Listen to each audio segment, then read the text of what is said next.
అచ్చం చిన్నమ్మగారిలా ఉన్నావు.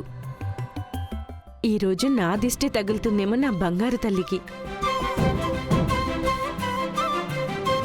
అత్తా, నన్నొకసారి గిల్లత్తా.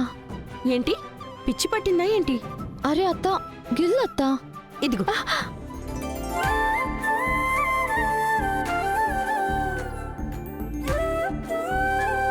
అత్తా, ఇది ఇది నిజంగానే నేనే. అత్తా, నాన్న గనుక నన్ను ఈ రూపంలో చూస్తే ఎంత సంతోషిస్తారో కదా. నేనొకసారి నాన్నకు చూపించరానా? పద. అల్లుడు గారు, వసు తరపున నేను మీకు చేతులు జోడించి క్షమాపణ చెప్తున్నాను. మీ క్షమాపణని నేనేం చేసుకోవాలి? మీ బదులు మీ అమ్మాయి వచ్చి క్షమాపణ చెప్పి ఉండాల్సింది. మీరే చెప్పండి మామయ్య, ఏ కాబోయే భార్య తన భర్త దగ్గర ఎలా చేస్తుంది? తన మాటలకి ఎంత కూడా విలువివ్వకుండా. నేను తన్ని చాలా ఆపాను, కానీ తను నా మాట అస్సలు వినలేదు. దానికి తోడు దొంగలాగా వెనక నుంచి పారిపోయింది. ఇదేనా మీరు తనకు నేర్పించింది? అది చాలదని 24 గంటలు తన టేప్ రికార్డర్ మోగుతూనే ఉంటుంది. పెద్దమ్మగారు, దేవ్ సార్, దేవి అమ్మగారు.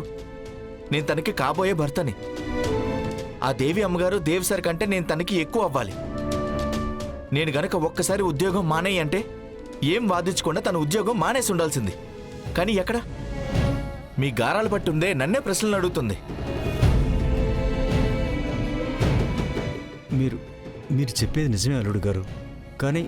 కానీ నాకు నా కూతురు గురించి చాలా బాగా తెలుసు. తను ఇదంతా కావాలని చేసి ఉండదు. నిజం చెప్పాలంటే చౌదరి హౌస్ తనకి ఒక గుడి కంటే తక్కువేం కాదు. అందుకే ఇక్కడి నుంచి పిలుపు రాగానే తనని తాను ఆపుకోలేకపోయి ఉంటుంది. మరీ అంత సంస్కారం ఉంటే ఒక పని చేయండి, మీరు తన్ని మీ దగ్గరే పెట్టుకోండి. అప్పుడు దేవి అమ్మగారికి రాత్రి పగలు భజన చేసుకుంటూ కూర్చుంటుంది. నేను ఇంకా అమ్మాయి చాలా సాదా సీదా అనుకున్నాను, గుణవంతురాలు అనుకున్నాను. కానీ మెల్లమెల్లగా తన నిజస్వరూపం చూపడం మొదలుపెట్టింది. నాన్నా,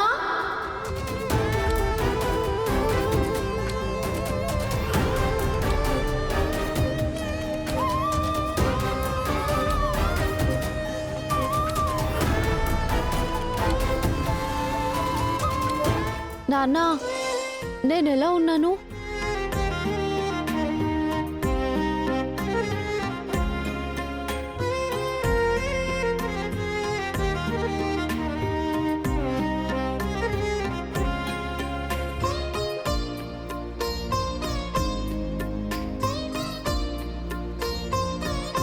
ఏమైంది నాన్నా?